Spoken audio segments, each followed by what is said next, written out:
পরিষ্কার আমি আপনাকে মনে করিয়ে দিতে চাই, জীবনে আপনি অনেক ওয়াজ শুনেছেন, অনেক নসিহত শুনেছেন, নামাজের কথা, রোজার কথা, হজের কথা, যাকাতের কথা, দান খয়রাতের কথা আপনি শুনেছেন। ও ইমানদার মুমিন মুসলমান, বিভিন্ন ইবাদতের কথা আপনি শুনেছেন। তবে জেনে রাখবেন, আমলটা বাস্তব জীবনে আপনাকে রূপ দিতে হবে, আমল আপনাকে করতে হবে। তবে কোন আমলটা আল্লাহর দরবারেতে কবুল হবে, কোন আমলটা আল্লাহর দরবারে পরিগণিত হবে, কোন আমলের ওসিলায় আপনি নাজাত পাবেন, সেটাও একজন ইমানদার আমলকারীকে জানতে হবে। রাসূল পাক সাল্লাল্লাহু আলাইহি ওয়াসাল্লাম কে আল্লাহ পাক জানিয়ে দিলেন, কুল হাল নুনাব্বিউকুম বিল আখসারিনা আ'মালা।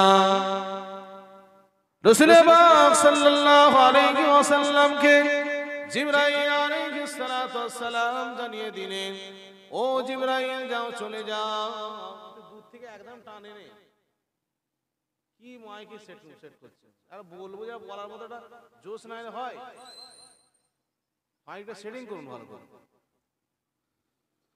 রাসূল পাক সাল্লাল্লাহু আলাইহি ওয়াসাল্লাম কে জানিয়ে দিলেন, হে রাসূল আপনি বলে দিন, কুল হাল নুনাব্বিউকুম বিল আখসারিনা আ'মালা, তোমাদেরকে আমি কি সংবাদ দেব না, বিল আখসারিনা আ'মালা, এমন কিছু আমলকারী রয়েছে, এমন কিছু ইবাদতকারী রয়েছে, এমন কিছু উপাসনা আরাধনায় নিয়োজিত ব্যক্তি রয়েছে যারা নাকি ক্ষতিগ্রস্ত।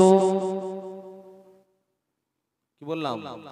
আমল করে কিন্তু আমলটা ক্ষতিগ্রস্ত আমল। নামাজ পড়ে, এটা একটি আমল, রোজা রাখে, এটি একটি আমল, হজ করে, এটি একটি আমল, যাকাত দেয়, এটি একটি আমল, দান খয়রাত করে, এটি একটি আমল, ভালো কথা বলে, এটি একটি আমল, খারাপ কাজ থেকে দূরে রাখে, এটি একটি আমল, ভালো মানুষের সঙ্গে মেশামেশি করে, এটিও একটি আমল। কিন্তু এই আমলকারীদের ভিতরে কিছু আমলকারী রয়েছে যারা ক্ষতিগ্রস্ত। কথাটা কি বলছেন? আমার আল্লাহ বলছেন, তাই তো নাকি? বুঝতে হবে। আল্লাযীনা দাল্লা সা'য়ুহুম ফিল হায়াতিদ দুনিয়া ওয়া হুম ইয়াহসাবুনা আন্নাহুম ইহসিনুনা সুনআ।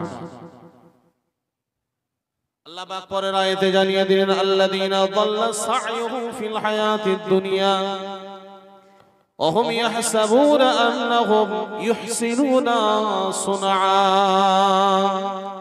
পার্থিব জগতে তারা যে ইবাদতগুলো করে, যে উপাসনাগুলো করে, যে আরাধনাগুলো করে, যে প্রচেষ্টায় তারা ইবাদত করে, তাদের প্রচেষ্টাটা দুনিয়াবি ক্ষেত্রে ব্যর্থ হয়ে যায়। অহুম ইয়াহসাবুনা আন্নাহুম ইহসিনুনা সুনআ, তারা মনে মনে করে আমরা কতই না নেক আমল করেছি, কতই না ভালো কাজ করেছি, কতই না নামাজ পড়েছি, কতই না দান খয়রাত করেছি, কতই না যাকাত দিয়েছি, কতই না আল্লাহর ইবাদত করেছি, কিন্তু আমার আল্লাহ বলছেন এই সমস্ত আমলকারীরা হচ্ছে ক্ষতিগ্রস্ত। এসব পার্থিব জগতে যে আমলগুলো, যে পরিশ্রমগুলো করা হয়েছে, এর বিন্দু মাত্র কিছু দাম নেই। যা দুনিয়ায় করেছে দুনিয়াতেই শেষ। এখন প্রশ্নটা হচ্ছে যে এই আপনারা শুনলেন নামাজ পড়তে হবে, নামাজ না পড়লে আপনি জাহান্নামে চলে যাবেন, শুনেছেন তো নাকি? রোজা রাখতে হবে, রোজা না রাখলে আপনি জাহান্নামে যাবেন, হজ করতে হবে, শরীয়তকে পালন করতে হবে, না হলে আপনি জাহান্নামে চলে যাবেন, আল্লাহর কাছে কঠিন শাস্তিটা আপনাকে ভোগ করতে হবে। ঠিক পাশাপাশি এটাও মনে রাখতে হবে, আমলে সালেহ যদি হয়, নেক আমল যদি হয়, ভালো আমল যদি হয়, তবে ওই আমলের দ্বারা একজন আমলকারী, একজন ঈমানদার তিনি নাজাত পাবেন, নচেত নাজাত পাবেন না। তত্ত্ব আপনার সামনে তুলে ধরে মনে রাখুন, প্রাচীনকালের একজন বাদশাহ, আমি এই তথ্যটা আপনাকে দিচ্ছি, সৌদি আরবের একজন আরবিক লেকচারার, তার লেকচার থেকে আরবিক ভাবে তিনি উত্তরটা দিয়েছিলেন, সেই উত্তরটা আমি আপনাদের সামনে তুলে ধরছি। প্রাচীনকালের একজন বাদশাহ, তার মনের একটি শখ হলো, মনের একটি প্রত্যাশা হয়েছে, আমি একটি মসজিদ নির্মাণ করব। মসজিদটাই কেবল মাত্র আমার নিজস্ব টাকা থাকবে, কারোর কোনো রকম দান, কারোর কোনো রকম সহযোগিতা থাকবে না। তাই প্রচেষ্টাটা বাস্তবে রূপ দেওয়ার জন্য মন্ত্রীদের সঙ্গে নিজের যে সমস্ত সহচররা ছিল তাদের সঙ্গে আলোচনা করে মসজিদ নির্মাণের কাজ শুরু হয়ে গেল। যথারীতি মসজিদের কাজ চলছে, মসজিদের কাজ শুরু হয়ে গেল। শুরু হয়ে যাওয়ার পর একটা সময় দেখা যায় মসজিদ নির্মাণের কাজটাও শেষ হয়ে গিয়েছে। এখন বাদশা মনে মনে করলেন, আমার যশটা, আমার সম্মানটা, আমার খ্যাতিটা দুনিয়ার মানুষের সামনে তুলে ধরার জন্য তিনি কি করলেন, একটা পাথরে নিজের নামটা খোদাই করে মসজিদের সামনে লাগিয়ে দিলেন। কথা বুঝতে পারছেন না? বুঝতে পারছেন না? খুব ভালো করে শুনবেন, তবে ঢুকবে। এখন পরিবেশ না হলে যে সমস্ত কথাগুলো বলা যায় না। সমস্যা হচ্ছে এইটাই, কিছু কথা যে বলবো, বলার যে আন্তরিকতা, বলার যে মানসিকতা আপনারা যে শুনবেন, সেই পরিস্থিতি তৈরি না হলে বলা যায় না, সম্ভব হয় না। যাই হোক, আল্লাহ আমাদের যেন যতটুকু বলাবেন বলার থেকে আপনাকে এবং আমাকে উভয়কে যেন আমল করার তৌফিক ইনায়েত করেন। সকলেই বলুন আল্লাহুম্মা আমিন। বাকিটা আল্লাহ পাক রব্বুল আলামিনের মর্জি এবং আপনাদের নেক দোয়া। তাই আসুন যে কথাটা বলছি না, বাদশা সেই সময় চিন্তা ভাবনা করলেন নিজের নামের জন্য, যশের জন্য, খ্যাতির জন্য, সম্মানের জন্য, মানুষের সামনে নিজের নামটাকে তুলে ধরার জন্য পাথরে নিজের নামটাকে খোদাই করে মসজিদের সামনে লাগিয়ে দিলেন।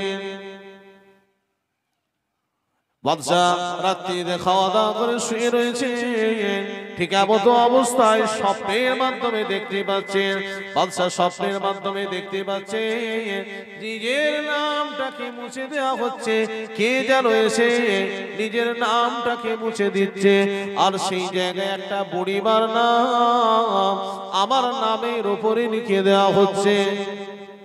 বাদশা প্রথম দিন স্বপ্ন দেখার পর মনে মনে ভাবলেন, হয়তো এটা দুঃস্বপ্ন হতে পারে, দুঃস্বপ্ন হতে পারে, শয়তানি খেয়াল হতে পারে।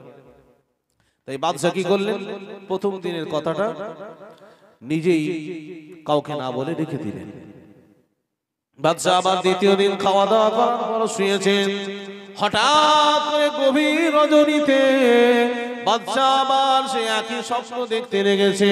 কি স্বপ্ন? না না, সে একই স্বপ্ন। বাদশা নিজের নামটা যে পাথরে খোদাই করে লিখে মসজিদের সামনে লাগিয়ে দিয়েছিলেন, সেই নামটাকে মুছে দিয়ে একটা বুড়িমার নাম লিখে দেওয়া হচ্ছে। বাদশা দুশ্চিন্তা, বাদশা বড় পেরেশান হয়ে গেলেন। দ্বিতীয় দিন কেটে গেল, তৃতীয় দিনের মাথায় আবার বাদশা খাওয়া দাওয়া করার পর শুয়ে রয়েছে। ঠিকই সময় গভীর রজনীতে দেখতে পেলেন কে যেন এসে ওই মসজিদের পাথরের ফলক থেকে নামটা মুছে দিয়ে, বাদশার নামটাকে নিশ্চিহ্ন করে দিয়ে, মুছে দিয়ে বুড়িমার নামটা লিখে দিচ্ছে। সকালে যখন ঘুম থেকে উঠল, ঘুম থেকে ওঠার পর সত্যি সত্যি দেখতে পেল বাদশার নিজের নামটা আর নাই, ওই জায়গায় বুড়িমার নামটা লেখা হয়ে গিয়েছে। সেই সময় চিন্তা ভাবনা করতে লাগলেন, বুড়িমাকে অনুসন্ধান করতে লাগলেন, প্রজাদেরকে খবর দিলেন, সাথী সঙ্গীদেরকে বললেন যে তোমরা এই মহিলাটাকে খুঁজে নিয়ে আসো। তারা তন্ন তন্ন করে ওই বুড়িমাটাকে খুঁজে নিয়ে আসলো। নিয়ে আসার পরে বাদশা সেই সময় বলতে লাগলে, মা তুমি কি মসজিদ নির্মাণের কাজে কোনো টাকা কি তুমি দিয়েছো? বলছে, বাবা আমি ভিখারি মানুষ, মানুষের দুয়ারে দুয়ারে হাত পেতে ভিক্ষা করেছি, সংসার চালাই, কোন রকম ভাবে আমার জীবিকাটা নির্বাহ হয়, আমি কিভাবে তোমার মসজিদেতে টাকা দেই দান করতে যাব? বাদশা নাছোড় বান্দা, ছাড়বে না। বুড়িমাকে আবার বাবার রিকোয়েস্ট করতে লাগলেন, বুড়িমা আপনি চিন্তা করুন, কোনোভাবে কি আপনি এই মসজিদের জন্য কোনো টাকা কি আপনি ব্যয় করেছেন? বুড়িমা অনেক চিন্তা ভাবনা করার পর বাদশাকে বলতে লাগলেন, ও বাদশা জাহাপানা শুনুন, তবে হ্যাঁ, একটা সময় দুপুর বেলা যখন আমি বাড়ি ফিরছিলাম, ভিক্ষা করে যখন আমি আমার বাড়ির দিকে রওনা হচ্ছি না, এমত অবস্থায় আমি আপনার এই নবনির্মিত মসজিদের পাশ দিয়ে যখন অতিক্রান্ত করছি না, ঠিক এইরকম একটা মুহূর্তে আপনার এই মসজিদের পাশে একটা গাধা বাঁধা ছিল। গাধাটা পিপাসায় কাতর হয়ে জিভটা বেরিয়ে আসছিল, আর আমি ভাবছিলাম সে তো পানি পান করতে পারছি না, পানির পাত্রটা দূরে রয়েছে, এই পানির পাত্রটাকে আমি মনে করলাম কাছে যদি আগিয়ে দিতে পারি তবে তার পিপাসাটা নিবারণ হয়ে যাবে। এই না মনে করে সেই সময় পানির পাত্রটা গাধার মুখের কাছে আমি দিয়েছিলাম। বাদশা সেই সময় বলতে লাগলেন, না জানি হয়তো তোমার এই আমলটা, এই ইবাদতটা, এই ভালো কাজটা তুমি করেছিলে একমাত্র আল্লাহর জন্য। মনে মনে ভেবেছিলে বুড়িমা যে আল্লাহর ঘরের জন্যই তো গাধাটা পরিশ্রম করে, আর আমি যদি তার পানিটাকে তার সামনে তুলে দিতে পারি তবে সে পিপাসা কাতর থেকে পিপাসাটা নিবারণ হয়ে যাবে। এই না মনে করে বুড়িমা গাধার মুখের কাছে পানির পাত্রটা দিয়েছিল।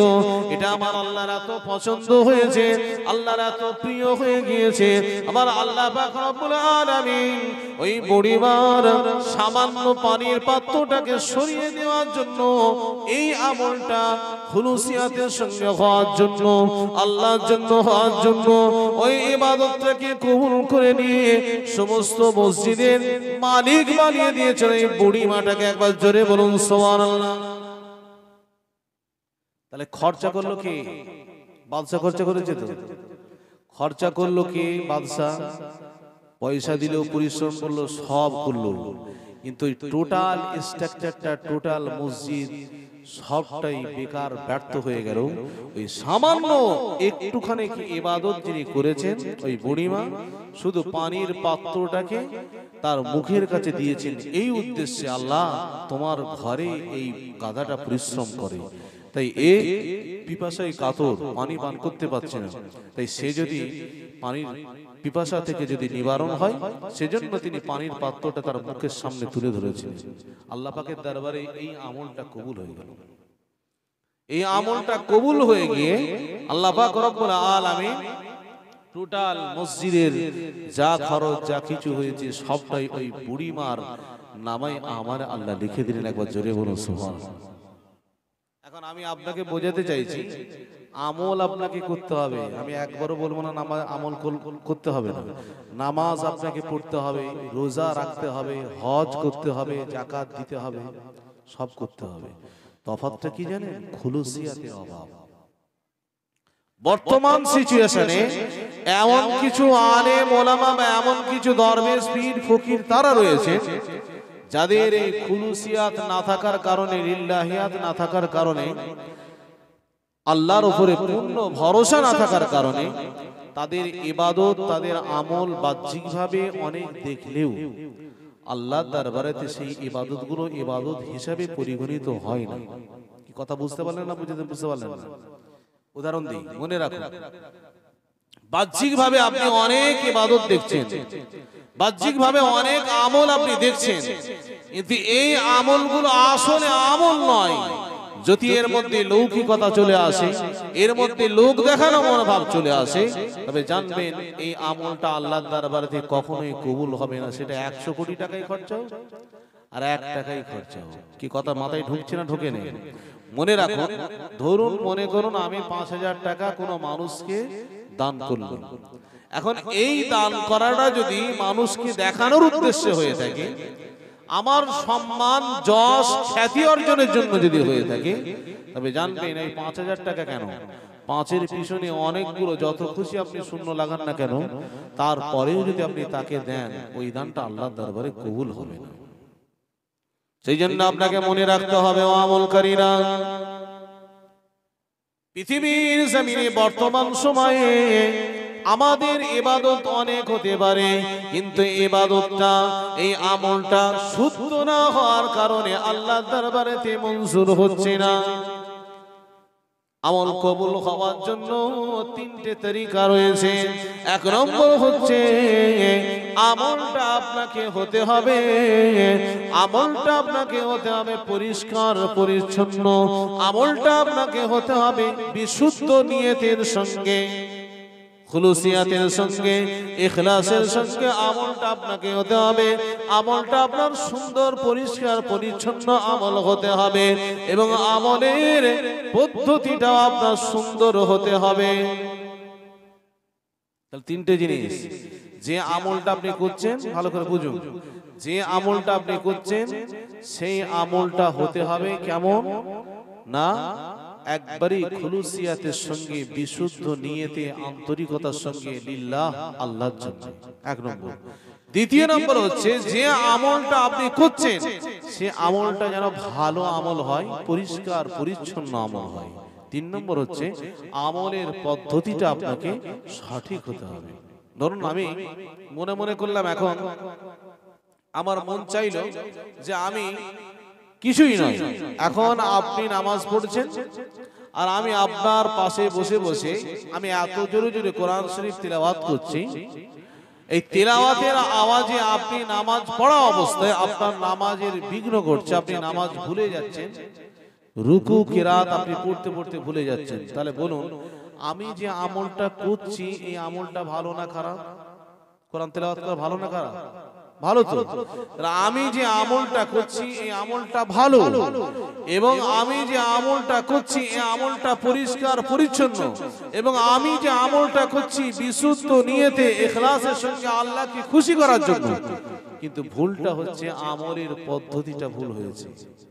কথা বুঝতে পারলেন না? বুঝতে পারলেন না? আমলের পদ্ধতিটা ভুল হয়েছে। ওই জায়গায় ওই আমলটা ওইভাবে করা চলবে না, যেহেতু তিনি নামাজ পড়ছেন। কি বুঝাতে পারছি না? বুঝাতে পারছি না? আপনার উচিত ছিল ওই আমলটা ওই জায়গায় জোরে আওয়াজে না পড়ে আপনি ধীরে ধীরে পড়বেন, মৃদু আওয়াজে পড়বেন, আস্তে আওয়াজে পড়বেন, যাতে করে আপনার কোরআন তেলাওয়াতের দ্বারা ওই নামাজি ব্যক্তির নামাজের কোনো রকম ত্রুটি বিচ্ছুতি বিঘ্ন না ঘটে। কি কথা বোঝাতে পারলাম না? বোঝাতে পারলাম? মনে রাখুন, আর একটা তথ্য আপনাদের সামনে তুলে ধরে, জীবনে আপনারা অনেক আমলের কথা শুনেছেন, সবটাই মনে হবে আল্লাহর দরবারেতে কবুল হয়ে যায়, কিন্তু না। বাস্তব জীবনে অনেক আমল রয়েছে যে আমলগুলোকে আমরা দেখি, কিন্তু আল্লাহর দরবারে সেই আমলগুলো কবুল হয় না। রাসূল পাক সাল্লাল্লাহু আলাইহি ওয়াসাল্লামের তিনজন সাহাবা রাসূল পাক সাল্লাল্লাহু আলাইহি ওয়াসাল্লামের ইবাদত সম্পর্কে জানার জন্য, ইবাদত সম্পর্কে অবগত হওয়ার জন্য আম্মা জান আয়েশা সিদ্দিকা রাদিয়াল্লাহু তাআলা আনহার বাড়িতে গেলেন। রাসূলুল্লাহ কেমন ইবাদত করেন, রাসূলুল্লাহ কেমন নামাজ পড়েন, রাসূলুল্লাহ কেমন হজ করেন, রাসূলুল্লাহ কেমন ভাবে জীবন যাপন করেন, রাসূলুল্লাহ কেমন ভাবে তাহাজ্জুদের নামাজ, দিন রাত্রি কি ইবাদতের মধ্যে কাটান, সেই সমস্ত বিষয়গুলো জানার জন্য আম্মা জান আয়েশা সিদ্দিকা রাদিয়াল্লাহু তাআলা আনহার কাছে গেলেন।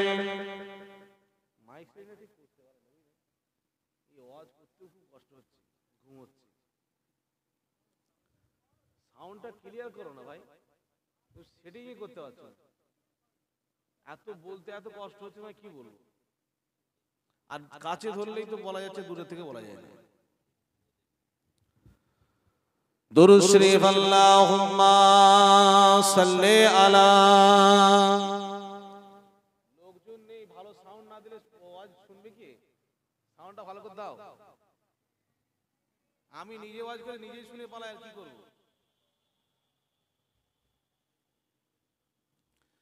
দুরূদ শরীফ আল্লাহুম্মা সাল্লি আলা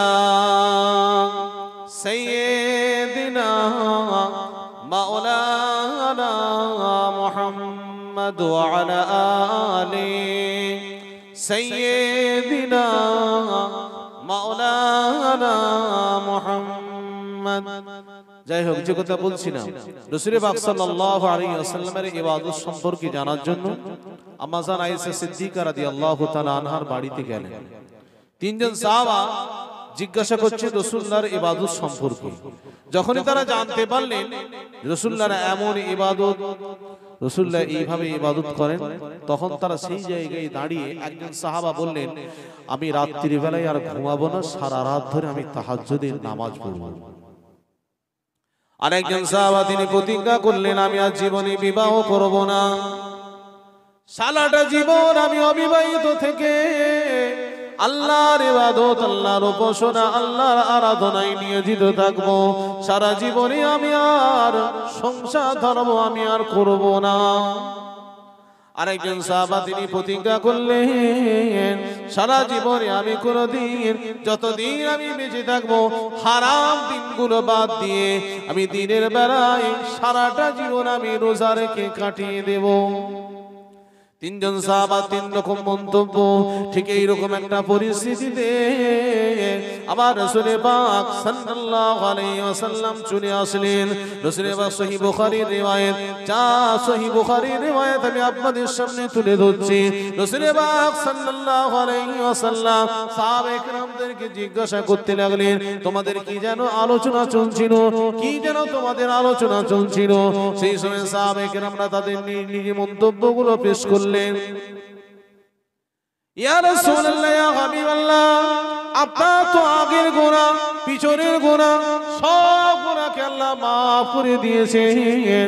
তারপরে আপনি এমন ইবাদত করেন, আপনি এমন উপাসনা করেন, আপনি এমন আরাধনায় নিয়োজিত থাকেন, এই আপনার ইবাদতে দেখে অবগত হয়ে আমরা নিয়ত করেছি সারা রাত আমি তাহাজ্জুদের নামাজ পড়ব। আরেক সাহাবা নিয়ত করেছে আমি বিবাহ করব না। আরেক সাহাবা নিয়ত করেছে আমি দিনের বেলায় রোজা রেখে কাটিয়ে দেব। রাসূল পাক সাল্লাল্লাহু আলাইহি ওয়াসাল্লাম সাহাবায়ে কেরামদেরকে বললেন, ও আমার সাহাবায়ে কেরাম, শুনে রাখো, জেনে রাখো, আন-নিকাহু মিন সুন্নতি ফামান রাগিবা আন সুন্নতি ফালাইসা মিন্নি। বিবাহ শাদীটা প্রত্যেকটা নবীর সুন্নাত। আমি রাসূলুল্লাহ বিবাহ করেছি, তবে যে ব্যক্তিটা বিবাহ শাদী করলো না সে আমার দলভুক্ত হলো না। ও সাহাবারা, শুনে রাখো, জেনে রাখো, পৃথিবীর জমিনে যদি আল্লাহকে সব থেকে বেশি ভয় করতে হয় তবে সেটা তোমাদের নবী, তোমাদের রাসূল মুহাম্মদুর রাসূলুল্লাহ পৃথিবীর জমিনে সব থেকে আল্লাহকে বেশি ভয় করে। একবার জোরে বলুন সুবহানাল্লাহ। ও আমার সাহাবায়ে কেরামের, শুনে রাখো, আমি রাসূলুল্লাহ সারা রাত ধরে তাহাজ্জুদের নামাজ পড়ে আমি মাঝে মাঝে তাহাজ্জুদের নামাজটাও ছেড়ে দিই, ঘুমিয়ে পড়ি। ও আমার সাহাবায়ে কেরামের, শুনে রাখো, আমি সারাটা দিন রোজা রাখি না, মাঝে মাঝে আমি রোজা ছেড়ে দিই। তবে এটা জেনে রাখো, আমি বিবাহিত হয়েছি, আমার সংসার রয়েছে, আমার সন্তান সন্ততি রয়েছে। তাই তোমরা যদি এমন প্রতিজ্ঞা করো আমরা বিয়ে শাদী করব না, সারা রাত তাহাজ্জুদের নামাজ পড়ে কাটিয়ে দেব, সারা দিন ধরে রোজা রাখবো, এটা শরীয়তের কোনো মানদণ্ড নয়। শরীয়তের মানদণ্ড হলো তোমাদের রাসূল যেভাবে চলেছে, তোমাদের রাসূল যেভাবে বলেছে, যেই আমলগুলো নিজের জীবনে বাস্তবায়ন করেছে, তোমরা যদি সেইভাবে অনুসরণ করো তবেই তোমরা আল্লাহকে পেয়ে যাবে, তবেই তোমরা রাসূলুল্লাহর ভালোবাসা পাবে, তবেই তোমরা জান্নাতের অধিকারী হয়ে যাবে। একবার জোরে বলুন সুবহানাল্লাহ। তাহলে আমলের পদ্ধতিটা কিন্তু আলাদা। কি বুঝতে পারছেন না? বুঝতে পারছেন না? সাহাবায়ে কেরামদের নিয়তটা কি খারাপ ছিল? নিয়ত তো খারাপ নয়, তারা বিশুদ্ধ নিয়তে তারা চেয়েছিল আমি সারাটা জীবন যতদিন বাঁচবো তাহাজ্জুদের নামাজই পড়বো। তারা চেয়েছিল আমি আর দুনিয়ার ঝামেলায় ঝঞ্ঝটে যাব না, আমি বিয়ে শাদী আর করবো না, ইবাদতেই থাকবো। তারা চেয়েছিল আমি আর দুনিয়ায় যতদিন বাঁচবো দিনের বেলায় আর খাওয়া দাওয়া করবো না, রোজা রেখেই কাটিয়ে দেবো। আচ্ছা বলুন তো, এই আমলগুলো খারাপ না ভালো? ভালো তো। নিয়তগুলো কি খারাপ ছিল? নিয়তগুলো ভালো, কিন্তু আমলের পদ্ধতিটা রং হয়েছে। আমলের পদ্ধতিটা রং হয়েছে। রাসূলুল্লাহ বললেন পৃথিবীতে সবথেকে যদি বিয়ে হয় আল্লাহকে করতে হয় তো আমি মুহাম্মদুর রাসূলুল্লাহ সবথেকে বেশি ভয় করি। আমি রাসূলের ক্ষেত্রে মাঝে মাঝে তাহাজ্জুদের নামাজটা ছেড়ে দিই, আমি ঘুমিয়ে পড়ি। একবার জোরে বলুন সুবহানাল্লাহ। আমি মাঝে মাঝে রোজা ছেড়ে দিই, আমি আহার করি। আমি আমার জীবনে বিবাহ শাদী করেছি, তাই তোমাদের উচিত হচ্ছে তোমাদের রাসূলকে অনুসরণ করা। বুঝতে পারছেন না? এখন আপনি যদি মনে করেন এটা শরীয়তের মসলা, কোন একটা জায়গায় আপনি এমন একটা জায়গায় চলে গিয়েছেন, এখন সেই জায়গায় জান বাঁচানোর জন্য শুধু রয়েছে আপনার শুকরের গোশত আর পানীয় হিসেবে রয়েছে মদ। শরিয়াতের মশলাটাকে ভালো করে বুঝতে হবে। শরিয়াত আপনাকে পারমিশন দিয়েছে, শরিয়াত আপনাকে অনুমতি দিয়েছে যে আপনি অতটুকু পরিমাণ শুকরের গোশতটা খান যতটুকু খেলে আপনার জানটা বেঁচে যায়, ততটুকু পরিমাণ আপনি মদটা খান যতটুকু খেলে আপনার প্রাণটা বেঁচে যায়। এইটুকু খাওয়াটা শরিয়াত আপনার জন্য বৈধ এবং জায়েজ করেছে ওই মুহূর্তের জন্য। এই কথা বুঝতে পারলেন? বুঝতে পারলেন না? এর বেশি নয়।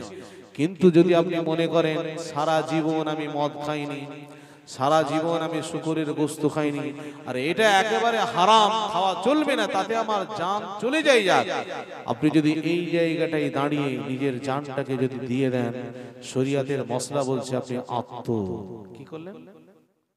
বলুন বলুন বলুন। আত্মহত্যা করলেন। আত্মহত্যা করলেন, নিজের জানটাকে আপনি নিজে দিয়ে দিলেন। তাহলে বুঝুন যে বিষ খেয়ে মরেছে তার যে শাস্তি হবে, যে গলায় দড়ি দিয়ে মরেছে তার যে শাস্তি হবে, আর আপনার সামনে এই খাবারগুলো থেকে আপনি না খেয়ে মরেছেন, আপনার শাস্তিটা একই রকম শাস্তি হবে। কি কথা বুঝতে পারছেন না? বুঝতে পারছেন না? শরিয়াত যেভাবে আপনাকে আমল করার পদ্ধতিটা বলে দিয়েছে, ঠিক সেই পদ্ধতিটা আপনাকে হাঁটতে হবে। আসুন বুখারী শরীফের হাদিস 4409 নম্বর হাদিসটা আপনাদের সামনে তুলে ধরি। রাসূল পাক সাল্লাল্লাহু আলাইহি ওয়াসাল্লাম মক্কায় রয়েছেন, বিদায় হজ হলো 10 হিজরিতে, বিদায় হজ হলো। বিদায় হজ হওয়ার পরে রাসূলুল্লাহর প্রাণ প্রিয় সাহাবী সাদ ইবনে আবি ওয়াক্কাস রাদিয়াল্লাহু তাআলা বড় অসুস্থ হয়েছেন।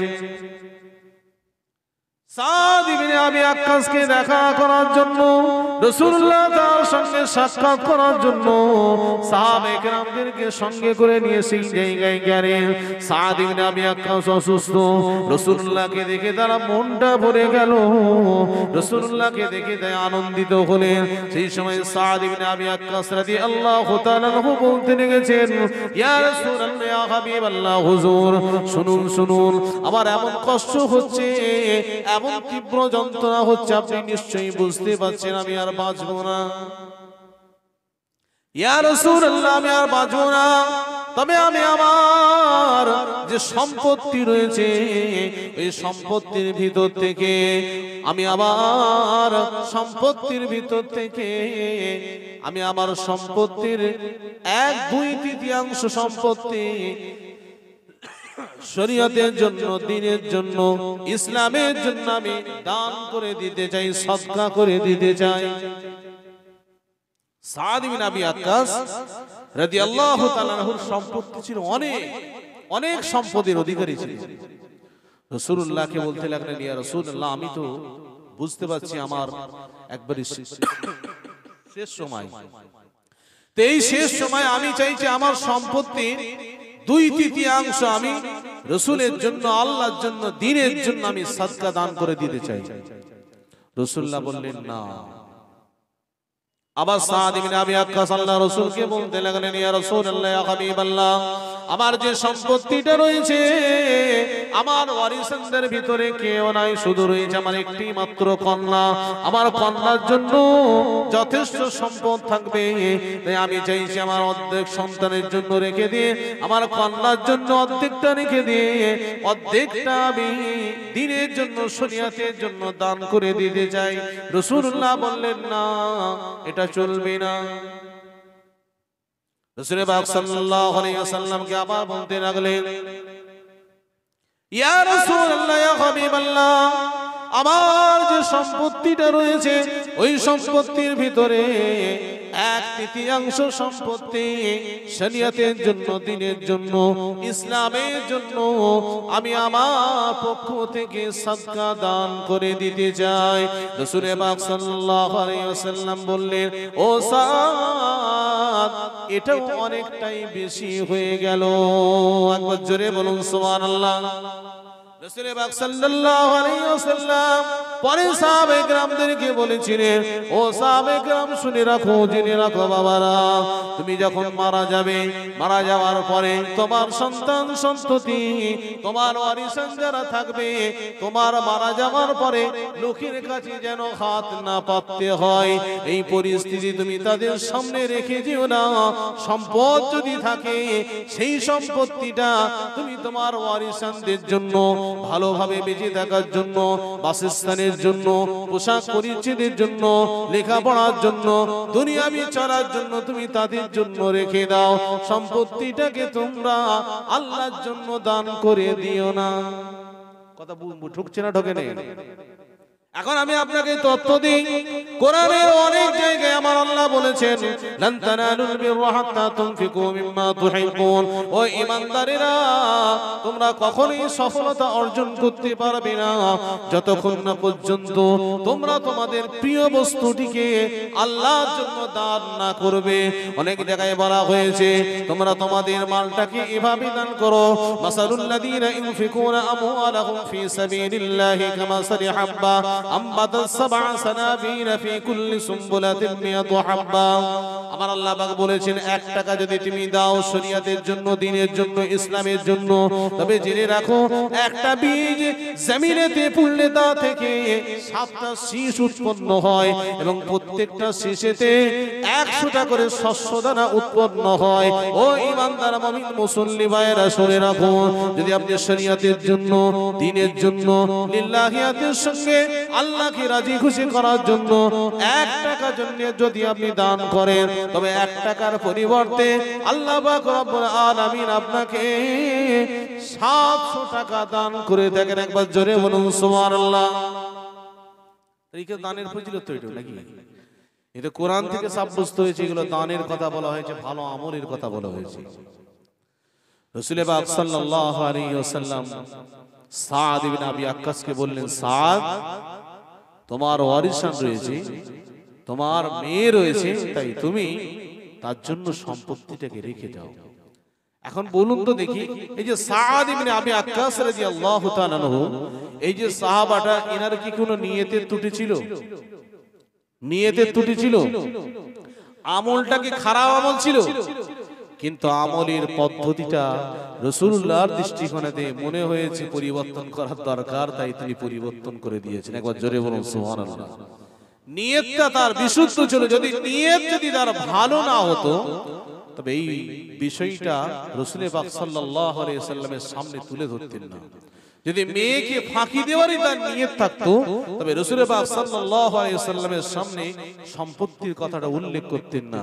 তিনি চেয়েছিলেন, আমার যা সম্পত্তি রয়েছে, অগাধ সম্পত্তি, সেই সম্পত্তির ভিতরে আমি যদি আমার মেয়ের জন্য 1/3 যদি রেখে যাই, তবে তার সারাটা লাইফ চলে যাবে।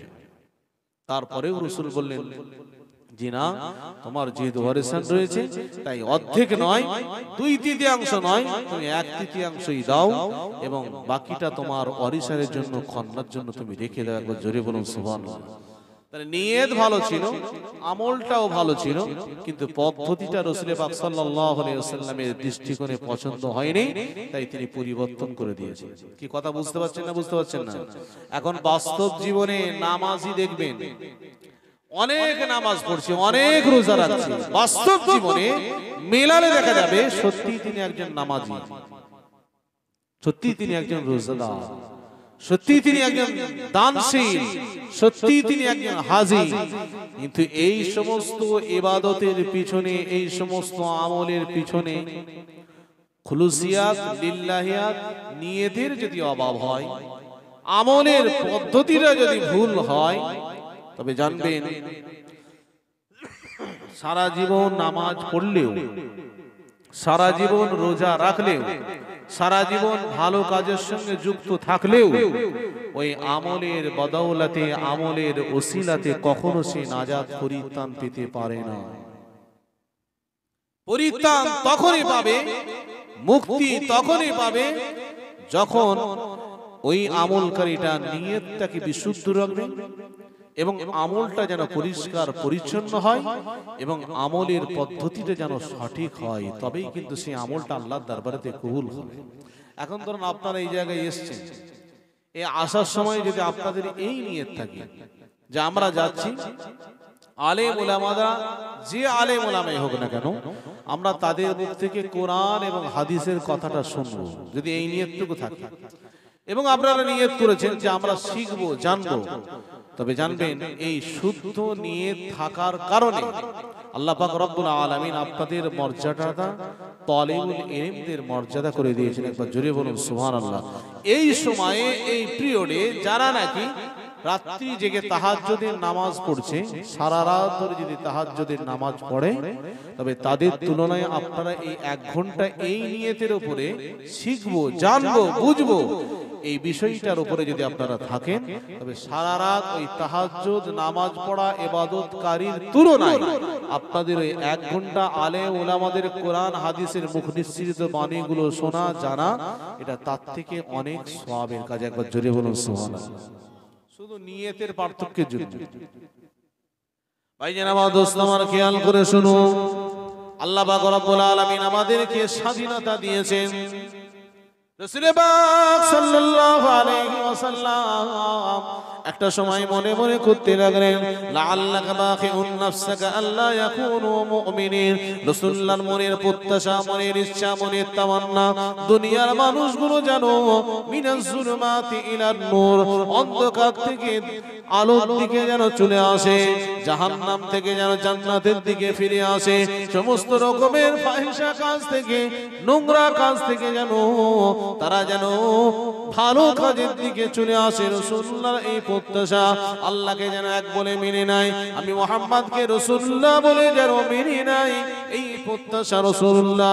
একটা সময় দেখতে পেলেন যখন মানুষগুলো হিদায়াতের কথা, শরীয়তের কথা, দ্বীনের কথা শুনছে না, হিদায়াতকে দূরে সরিয়ে দিয়ে নিজেদের ইচ্ছা মতো চলাফেরা শুরু করে দিয়েছে, সেই সময় রাসূলুল্লাহর মনে হয়েছে, লাআল্লাকা বাখিউন নাফসাকা আল্লা ইয়াকুনু মুমিনিন। আমার আল্লাহ, আমার মনে হচ্ছে এই পরিস্থিতিতে আমার মরে যাওয়াটা উচিত। রাসূলুল্লাহর মনে হচ্ছে যেন আমি নিজেকে শেষ করে ফেলি। রাসূল পাক সাল্লাল্লাহু আলাইহি ওয়াসাল্লাম খুব দুঃখ হচ্ছে, ব্যথা হচ্ছে। কোরআনের আয়াতটি নাযিল করে দিলেন।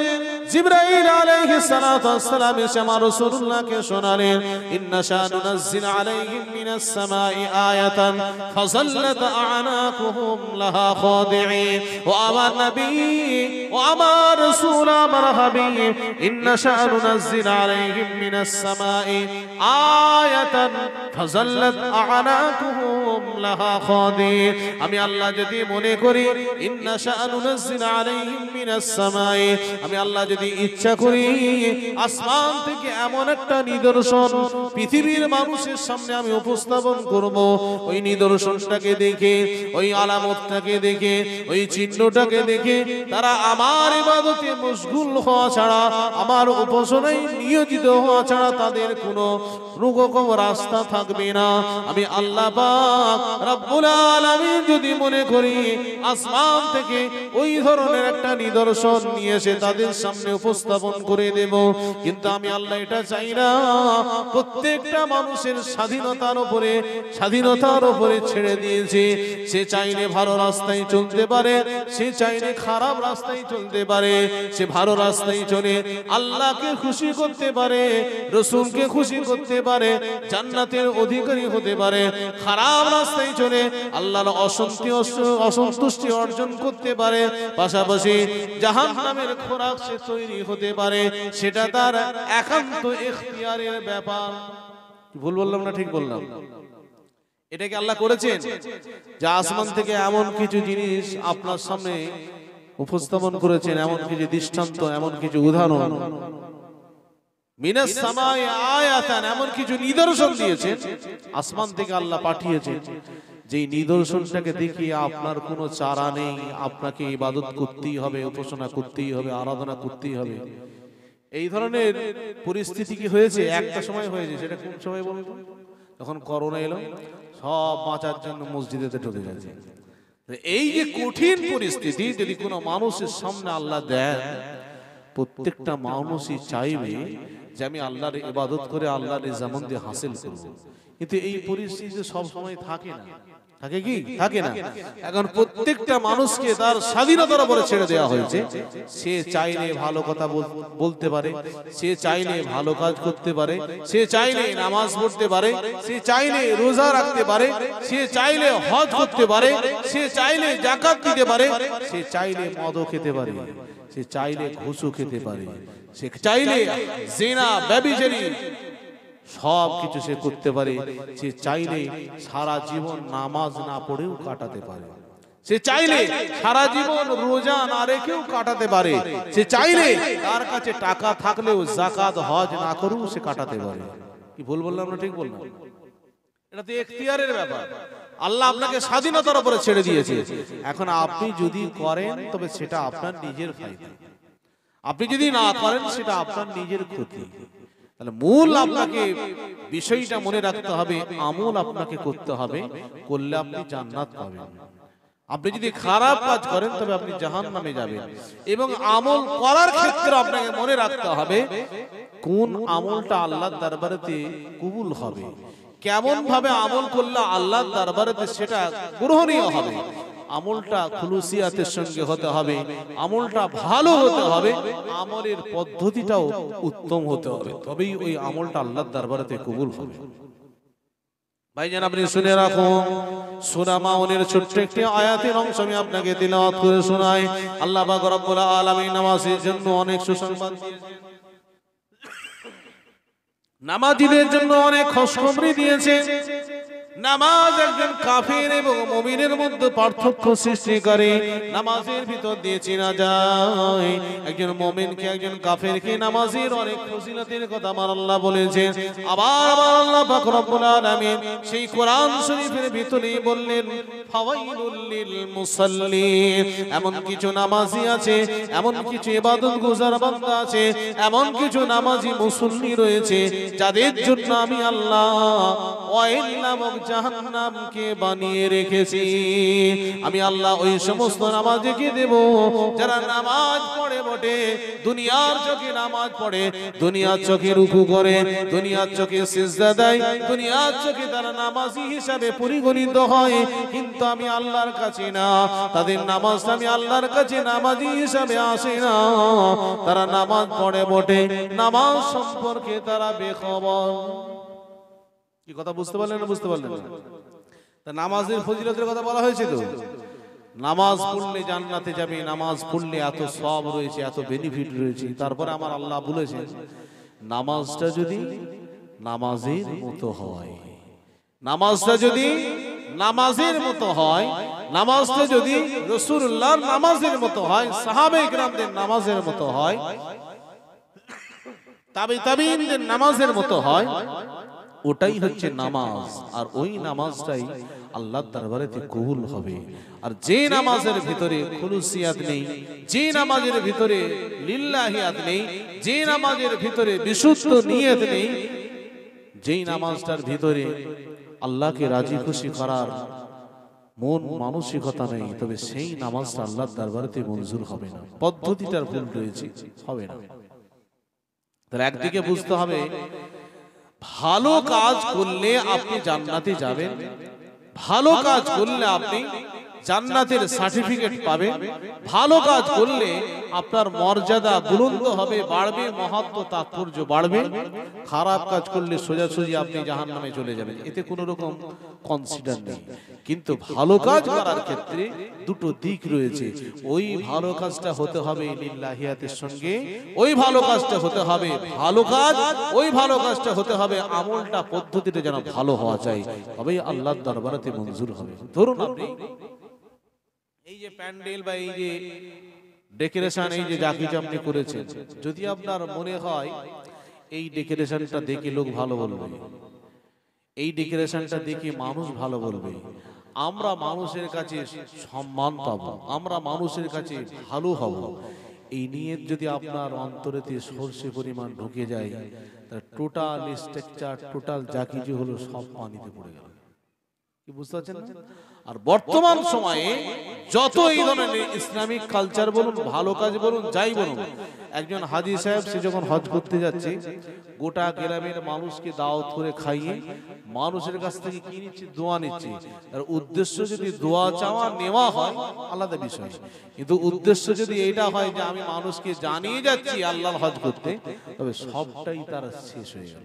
কথা বুঝতে পারছেন?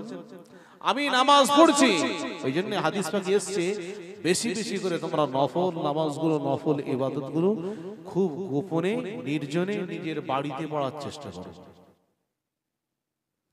আমল আপনাকে করতে হবে, তবে জেনে রাখুন আমল করার পদ্ধতিটা আপনাকে চেঞ্জ করতে হবে।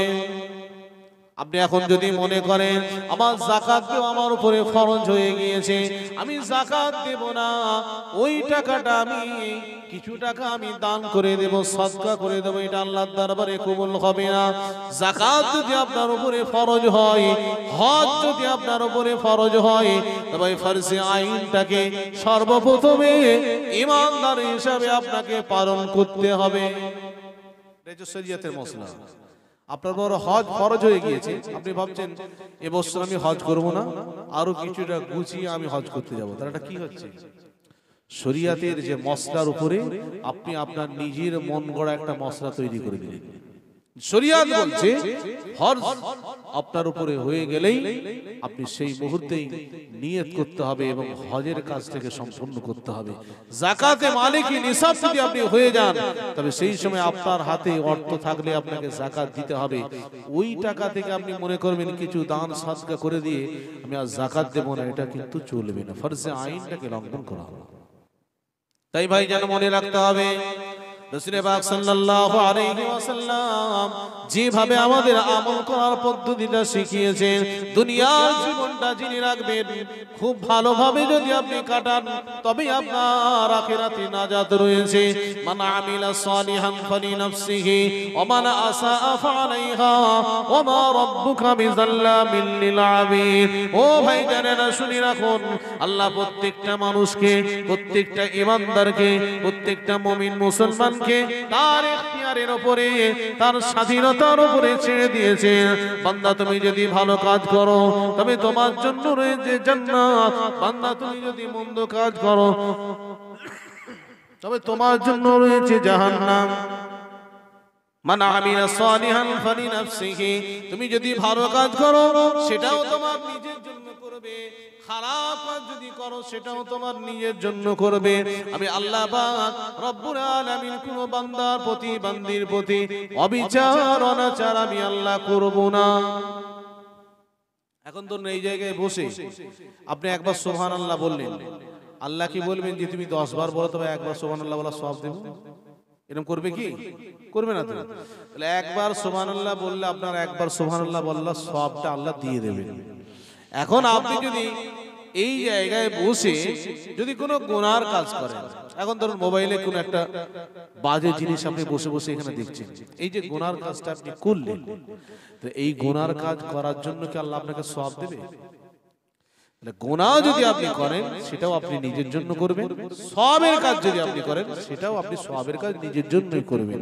কিয়ামতের ময়দানে আল্লাহ পাক রব্বুল আলামিন বিচার এবং ফয়সালাটা একবারই বরাবর দেবেন। আপনি ভালো কাজ যতটুকু করেছেন সেই পরিশ্রম অনুযায়ী আপনাকে পুরস্কার দেওয়া হবে, খারাপ কাজ যতটুকু করেছেন এর শাস্তি আপনাকে ততটুকুই দেওয়া হবে, বেশিও দেওয়া হবে না আর কমও দেওয়া হবে না। ভাইজান আমার খেয়াল রাখুন, মনে রাখুন, আমি আপনাকে আরেকটি কথা স্মরণ করিয়ে দিতে চাইছি। ইন্নামাল হায়াতুদ দুনিয়া লাইবু ওয়া লাহু ওয়া ইন্নাদ দারাল আখিরাতা লাহিয়াল হায়াওয়ান। ও আমার ঈমানদার মুমিন মুসলিম বান্দারা শুনুন, ইন্নামাল হায়াতুদ দুনিয়া লাইবু ওয়া লাহু ওয়া ইন্নাদ দারাল আখিরাতা হিয়াল হায়াত। আমরা যদি বুঝদার হই, আমরা যদি নেক হই, আমরা যদি বুদ্ধিমান হই, ইন্টেলেকচুয়াল পারসন হই, তবে আমরা এতটুকু বুঝতে পারবো দুনিয়ার জীবনটা হচ্ছে সাময়িক, দুনিয়ার জীবনটা হচ্ছে খেল তামাশা, হাসি মজাক করার একটা জায়গা। আখিরাতের যদি মজা আমরা পেতে চাই, আখিরাতের সুখ যদি আমরা পেতে চাই, আখিরাতের স্বাচ্ছন্দ্যের সঙ্গে যদি জীবন যাপন করতে চাই, তবে দুনিয়ার জিন্দেগিটায় আমাদেরকে কষ্ট করতে হবে, ত্যাগ করতে হবে, মেহনত করতে হবে, পরিশ্রম করতে হবে, আল্লাহর ইবাদত করতে হবে, আমলি জিন্দেগি তৈরি করতে হবে। তবেই আপনার আখিরাতের জীবনটা সুখের স্বাচ্ছন্দ্যের হয়ে যাবে। একবার জোরে বলুন সুবহানাল্লাহ। যদি কোনো ইমানদার দুনিয়ার জীবনে যদি কষ্ট করে, দুনিয়ার জীবনে যদি মেহনত করে, দুনিয়ার জীবনে যদি নামাজ রোজা ইবাদত বন্দেগীতে যদি পাবন্দী হয়, তবে নিশ্চিত আল্লাহ পাক রব্বুল আলামিন তার জন্য রেখেছেন মহা পুরস্কার। আল্লাহ পাক জানিয়ে দিলেন, ইন্না হাদাল কুরআন ইয়াহদি লিল্লাতী হিয়া আকওয়াম। ও আমার ইমানদার ভাইরা, কোরআন এমন একটি বিষয়, এই কোরআন মানুষের জন্য রয়েছে হেদায়েত, মানুষের জন্য রয়েছে পথ প্রদর্শক, মানুষের জন্য রয়েছে সঠিক পথের দিশারি।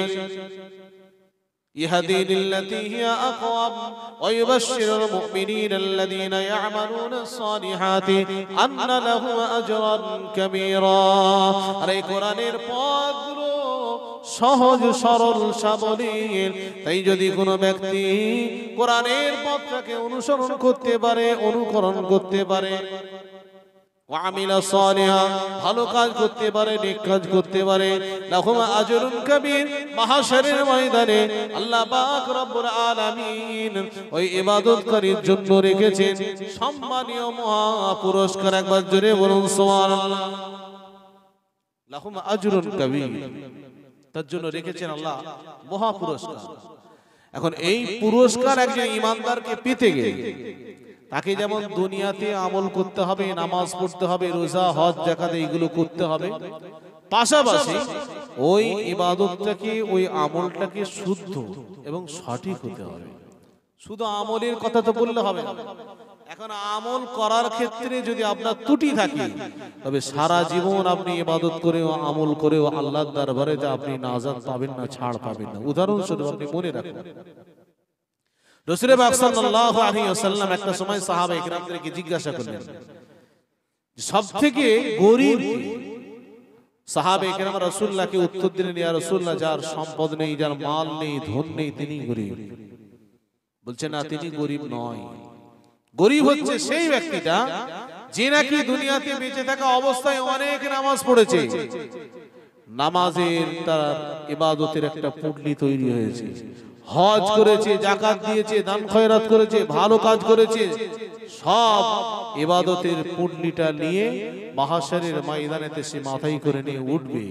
কিন্তু তাদের পাওনাদারদের ওই দিনাগুলো পরিশোধ করতে করতে আল্লাহ পাক রব্বুল আলামিন তার সব সম্পদগুলোকে শেষ করে দিয়ে উপরন্তু ওই পাওনাদারদের গুনার বোঝাটা তার মাথার উপরে আল্লাহ চাপিয়ে দেবেন। মাহশরের ময়দানেতে ওই ব্যক্তিটাই হচ্ছে সবথেকে বেশি গরীব। কি বুঝলেন বলুন তো? এখন বাহ্যিক দৃষ্টিতে দেখে মনে হয়েছে লোকটা 5 ওয়াক্ত নামাজ পড়েছে, তো রোজা রেখেছে, হজ করেছে, যাকাত দিয়েছে, সব কিছু করেছে, তারপরেও মাহশরের ময়দানেতে যখন উঠেছে, ওঠার পরে দেখা যাচ্ছে পুল্লি সব খালি, আর ওই পুল্লিতে গুনাহ, অপরের অপরাধ, অপরের গুনাহগুলো তার মাথার উপরে চাপিয়ে দেওয়া হয়েছে। দুনিয়ার চোখেতে একটা মানুষকে দেখে কখনোই মূল্যায়ন করা যাবে না। তবে হ্যাঁ, শরীয়তের কিছু সিস্টেম আছে। যেমন আপনি যদি নামাজ পড়েন, আপনি যদি রোজা রাখেন, আপনি যদি হজ করেন, আপনি যদি যাকাত দেন, তবে নিশ্চয়ই সেটা মানুষের সামনে, মানুষের চোখেতে আপনি একজন ভালো ব্যক্তি, ইমানদার হিসেবে আপনি পরিগণিত হবেন। এটা বাস্তব। বাকিটা আল্লাহ পাক রব্বুল আলামিন আপনার অন্তরের উপরে আপনার ফয়সালা হবে, আপনার ইবাদতের উপরে মূল্যায়ন হবে যে কতটুকু আপনি আল্লাহর জন্য ইবাদত করেছেন, কতটুকু আপনি আল্লাহকে খুশি করার জন্য করেছেন, সেটা তো পরে মূল্যায়ন হবে। ভাইজান আমার দোস্ত আমার খেয়াল করে শুনুন, রাসূল পাক সাল্লাল্লাহু আলাইহি ওয়াসাল্লাম এটা জানিয়ে দিলেন, ও ঈমানদার মুমিন মুসল্লি বান্দারা, সর্বদাই আপনাকে মনে রাখতে হবে, সর্বদাই আপনাকে স্মরণ রাখতে হবে, সেটা হচ্ছে কি আল্লাহর উপরে আপনাকে ভালো ভরসা রাখতে হবে, আল্লাহর সম্বন্ধে আপনাকে সুধারণা রাখতে হবে, ঈমানদার মুমিন মুসলমান সম্পর্কে আপনাকে ভালো ধারণা রাখতে হবে। আল্লাহর সম্পর্কে যদি আপনি ভালো ধারণা রাখেন, গুনাহ আপনি করেছেন, অন্যায় করেছেন, অপরাধ করেছেন, গুনাহে আপনি জর্জরিত হয়ে গিয়েছেন, কখনো আপনি এটা মনে করবেন না আল্লাহ বাকে জাহান্নামে দেবে, এটা মনে করবেন না। সব সময় আপনি আল্লাহর সম্পর্কে ভালো ধারণা রাখুন, নিশ্চয়ই আল্লাহ পাক রব্বুল আলামিন আমার রাসূলুল্লাহর মুখ নিঃসৃত বাণী অনুযায়ী মাহশরের ময়দানে আল্লাহ সেই বান্দার সঙ্গে তেমনি ব্যবহার করবে, বান্দা যেমন আল্লাহ সম্পর্কে ধারণা রাখে। একবার জোরে বলুন সুবহানাল্লাহ। কথাটা বুঝতে পারলেন না? বুঝতে পারলেন না? এখন ধরুন মনে মনে করছেন কোন গুনাহগার, কোন খাতাকাজ, সিয়াকাজ, সে হয়তো মনে মনে করছে জীবনে আমি নামাজ পড়িনি, রোজা রাখিনি, হজ করিনি, যাকাত দিইনি, কিছু করিনি, আল্লাহ নিশ্চয়ই আমাকে কঠিন শাস্তি দেবে, আমার জাহান্নাম নির্ধারিত, এইটা মনে করবেন। ভালো আপনি ধারণা রাখুন আল্লাহর সঙ্গে, সেটা কি যে আল্লাহ যদি রহমত করে, আল্লাহ যদি দয়া করে, আমার মতো গুনাহগারকেও তিনি জান্নাত দিতে পারেন। এই ভালো ধারণা রাখাটা আল্লাহর সম্পর্কে, এটা হচ্ছে ওয়াজিব, আপনাকে রাখতেই হবে, খারাপ ধারণা রাখা যাবে না। আর আল্লাহ রাসূল বলছেন, যদি কোনো ঈমানদার, যদি কোনো মুমিন, যদি কোনো মুসলমান আল্লাহর সম্পর্কে খারাপ ধারণা রাখে, যেমন ধারণা রাখবে মাহশরের ময়দানে সেই বান্দার সঙ্গে আমার আল্লাহ ঠিক সেই রকমই ব্যবহার করবে। ভাইয়ের আমার দোস্ত আমার খেয়াল করে শুনুন, আপনাকে মনে রাখতে হবে আব্দুল্লাহ ইবনে মুবারক রাহমাতুল্লাহ আলাইহি একজন সাগরিদ, হুজুরের একজন মুরিদ, তিনি যখন ইন্তেকাল করলেন, ইন্তেকাল করার সময় আব্দুল্লাহ ইবনে মুবারক রাহমাতুল্লাহ আলাইহি তার পাশে বসে সূরা ইয়াসিন শরীফটা তেলাওয়াত করতে লাগলেন। সূরা ইয়াসিন শরীফের ফজিলত হচ্ছে, যখনই কোনো মুমূর্ষ ব্যক্তি মৃত্যু শয্যায় শায়িত হয়ে যায়, তার পাশে বসে বসে কোরআন শরীফ তেলাওয়াত করলে, সূরা ইয়াসিন শরীফ তেলাওয়াত করলে, আল্লাহ পাক সূরা ইয়াসিন শরীফ তেলাওয়াতের বদৌলতে, ওসিলাতে তার কষ্টটাকে, মৃত্যু যন্ত্রণাটাকে আল্লাহ লাঘব করে দেন। এই না মনে করে আব্দুল্লাহ ইবনে মুবারক রাহমাতুল্লাহ আলাইহি মুরিদ তার পাশে বসে সূরা ইয়াসিন শরীফ তেলাওয়াত করতে লাগলেন। সেই সময় মুরিদটা বলল, হুজুর আপনি সূরা ইয়াসিন শরীফ তেলাওয়াত করবেন না, আমি শুনবো না। আব্দুল্লাহ ইবনে মুবারক রাহমাতুল্লাহ আলাইহি ভাবতে লাগলেন কি ব্যাপার। কিছুক্ষণ পরে দেখা যায় আব্দুল্লাহ ইবনে মুবারক রাহমাতুল্লাহ আলাইহির মুরিদ ইন্তেকাল করেছেন। আব্দুল্লাহ ইবনে মুবারক রাহমাতুল্লাহ আলাইহি বড় চিন্তিত হয়ে পড়লেন, বড় পেরেশান হয়ে গেলেন। হুজুর কি করতে লাগলেন, 41 দিন পর্যন্ত এই শোকে ব্যথায় ব্যথিত হয়ে নিজের ঘরেতে আত্মগোপন করলেন। শুধুমাত্র নামাজের টাইমটাই হুজুর নামাজ পড়তেন, আবার হুজরাখানায় ঢুকে যেতেন। এইভাবে 41টা দিন অতিবাহিত হয়ে গেল। হয়ে যাওয়ার পর আব্দুল্লাহ ইবনে মুবারক রাহমাতুল্লাহ আলাইহি স্বপ্নে দেখছেন, খ্বাবে দেখছেন, মুরিদটার সঙ্গে তার কথাবার্তা হচ্ছে, কি ব্যাপার তোমার মরণের সময় কলমা শরীফটা তো জারি হলো না, কি ব্যাপার তোমার তো নামাজের কোনো ত্রুটি নেই, রোজার কোনো ত্রুটি নেই, হজ যাকাতের ত্রুটি নেই, ইবাদত বান্দিগির ত্রুটি নেই, তারপরেও তোমার মুখ থেকে কেন কলমা শরীফটা জারি হলো না? আব্দুল্লাহ ইবনে মুবারক রাহমাতুল্লাহ আলাইহির মুরিদটা সেই সময় বলতে গেছে, হুজুর 3টে রোগ আমার ভিতরে ছিল। 1 নম্বর রোগ হচ্ছে আমার ভিতরে হিংসা ছিল, 2 নম্বর রোগ হচ্ছে আমার ভিতরে লোভ লালসা ছিল, 3 নম্বর রোগ হচ্ছে আমি মানুষের মধ্যে মানুষের দ্বন্দ্ব লেগিয়ে দিয়ে, ফাসাদ লেগিয়ে দিয়ে আমি অন্তরেতে আনন্দ অনুভব করতাম। এই 3টে রোগ থাকার কারণে আল্লাহ আমার উপরে নাখোশ হয়ে গিয়েছে, আমার মুখ থেকে মরণের সময় কলমা শরীফটা জারি করেননি। কি বুঝলেন? বাহ্যিক দৃষ্টিতে দেখা যাচ্ছে তো সে নামাজি, বাহ্যিক দৃষ্টিতে দেখা যাচ্ছে তিনি রোজাদার, এক ওয়াক্ত নামাজ কাজা নেই, হজ কাজা নেই, শরিয়াত পালনের কোনো ত্রুটি নেই, তারপরেও দেখা যাচ্ছে মরণের সময় তার মুখ থেকে কলমা শরীফটা জারি হচ্ছে। রয়েছে কি? রয়েছে তার ভিতরে লোভ, রয়েছে তার ভিতরে হিংসা, রয়েছে তার ভিতরে মানুষের মধ্যে মানুষের দ্বন্দ্ব লাগিয়ে দিয়ে আনন্দ উপভোগ করার মতো একটা বিষয়। বলুন, এখন এই যে ইবাদতকারী বান্দাটার তুলনায় একবারে সাধারণ একজন মানুষ যিনি ইবাদত করেন, খুব পরিষ্কার পরিচ্ছন্ন অন্তর নিয়ে থাকেন, যতটুকু পারেন লিল্লাহিয়াতের সঙ্গে করেন, যতটুকু পারেন আল্লাহর জন্য করেন, যতটুকু পারেন আল্লাহকে রাজি খুশি করার জন্য করেন। এখন ধরুন তার জীবনে যদি দেখা যায় তিনি জীবনে 10 ওয়াক্ত নামাজ পড়েছেন, 10 বার জুম্মার নামাজ পড়েছেন, 10 বার আল্লাহর কাছে দোয়া চেয়েছেন। এখন বলুন তো দেখি, এই ব্যক্তিটার আমলের পাল্লাটা ভারী না তার আমলের পাল্লাটা ভারী? আমার কথা বুঝবে, এই ব্যক্তিটার আমলের পাল্লাটা ভারী না তার আমলের পাল্লাটা ভারী? বাহ্যিক দৃষ্টিতে মনে হলেও কিন্তু এই ব্যক্তিটা ওই ব্যক্তিটার তুলনায় অনেকটাই শ্রেষ্ঠ, উত্তম। একবার জোরে বলুন সুবহানাল্লাহ। ইবাদত করতে হবে, আমল করতে হবে, আমলটা আপনাকে পরিষ্কার পরিচ্ছন্ন হতে হবে, আমলের পদ্ধতিটা ঠিক হতে হবে এবং আমলটা আপনাকে হতে হবে ইখলাসের সঙ্গে, বিশুদ্ধ নিয়তের সঙ্গে, তবেই আল্লাহর দরবারে কবুল হবে। ভাইয়েরা আমার দোস্ত আমার খেয়াল করে শুনুন, এই প্রসঙ্গে একটি হাদিস মনে পড়ে যায়। আল্লাহ পাক রব্বুল আলামিন কোরআন শরীফের ভিতরে জানিয়ে দিলেন সূরা ফালাক, ওয়ামিন শাররি হাসিদিন ইযা হাসাদ। আয় আমার আল্লাহ, আপনি হিংসুকদের অনিষ্ট থেকে আপনি আমাকে হেফাজত করুন। তারা যখন হিংসা করে, তারা যখন হিংসা করে, ওই হিংসা থেকে আল্লাহ আপনি আমাকে হেফাজত করুন। এটা আমার আল্লাহ পাকের কথা। রাসূল পাক সাল্লাল্লাহু আলাইহি সাল্লামকে শিখালেন কোন পিরিয়ডে? একটা সময় রাসূল পাক সাল্লাল্লাহু আলাইহি ওয়াসাল্লাম যখন শরীয়তের কথা, দ্বীনের কথা, ইসলামের কথা মানুষের সামনে তুলে ধরতে লাগলেন, কাফের মুশরিকরা অনেক অ্যাঙ্গেল থেকে অনেক পরিকল্পনা করে রাসূলকে শেষ করে দেওয়ার চিন্তা ভাবনা করেছিল। সবটাই যখন তাদের ব্যর্থ হয়ে গেল, ধূলিসাৎ হয়ে গেল, মনোরথ হলো, ঠিক সেই সময়ে লাবিদ ইবনে আসিম নামক একজন ইহুদি রাসূল পাক সাল্লাল্লাহু আলাইহি ওয়াসাল্লামের চিরুনি, যে চিরুনি দ্বারা রাসূলুল্লাহ মাথা চাড়াতেন, সেই চিরুনিকে জোগাড় করে তার ভিতরে জাদু করে ওই লাবিদ ইবনে আসিম খেজুর গাছের মেথির সঙ্গে দিয়ে একটা কূপেতে পাথর চাপা দিয়ে রেখে দিয়েছিল। রাসূল পাক সাল্লাল্লাহু আলাইহি ওয়াসাল্লামকে জাদু করা হয়েছিল।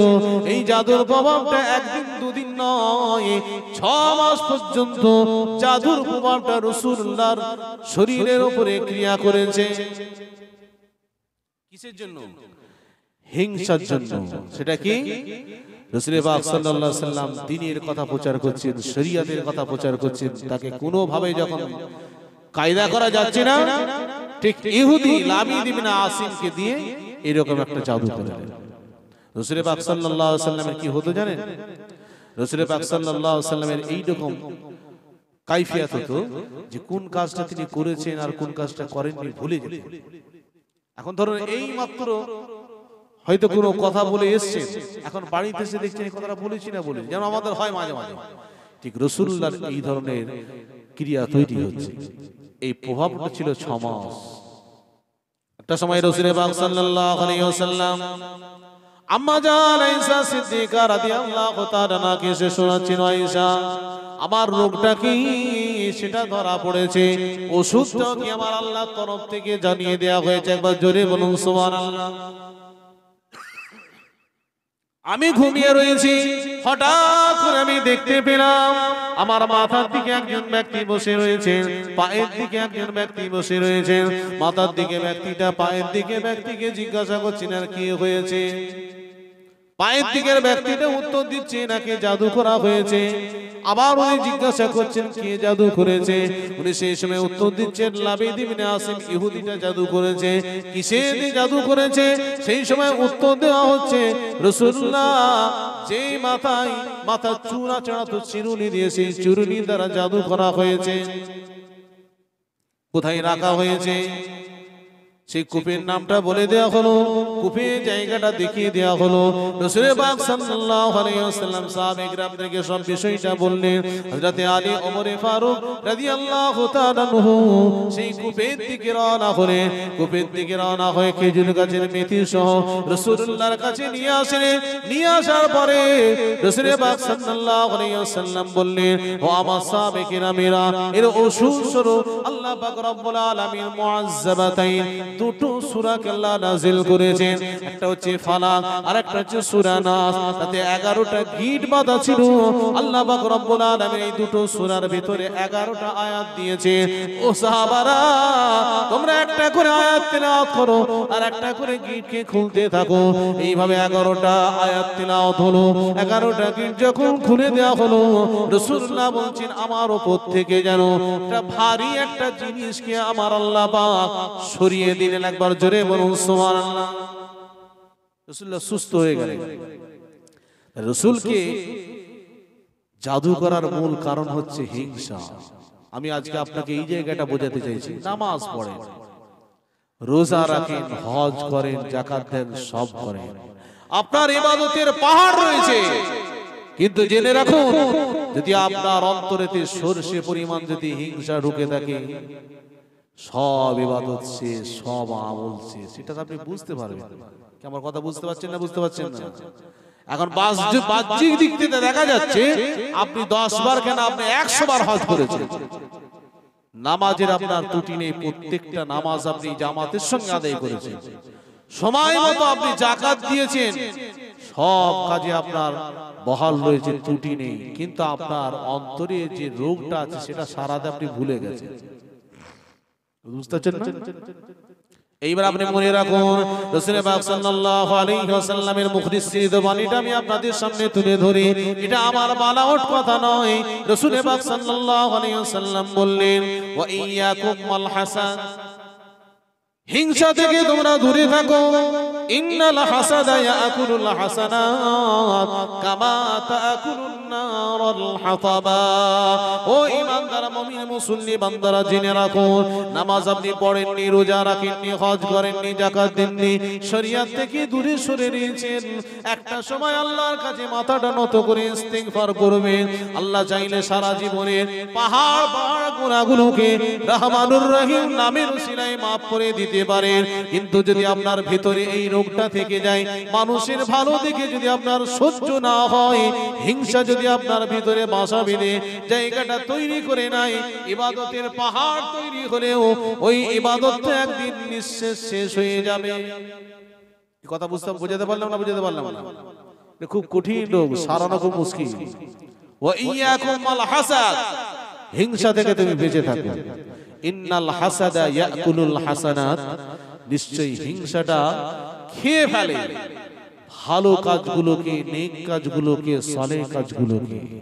কামা তাকুলুন নারুল হাতাবা, যেমন নাকি আগুন কাঠকে খেয়ে ফেলে, ঠিক হিংসা তোমার ভিতরে থাকার কারণে ওই ভালো কাজগুলোকে, নেক কাজগুলোকে, তোমার আমলগুলোকে, তোমার নামাজের আমলগুলোকে, রোজার আমলগুলোকে, হজের আমলগুলোকে, যাকাতের আমলগুলোকে, দান খয়রাতের আমলগুলোকে, সব আমলগুলোকে ওই হিংসা থাকার কারণে সব গ্রাস করে ফেলে, খেয়ে ফেলে, শেষ।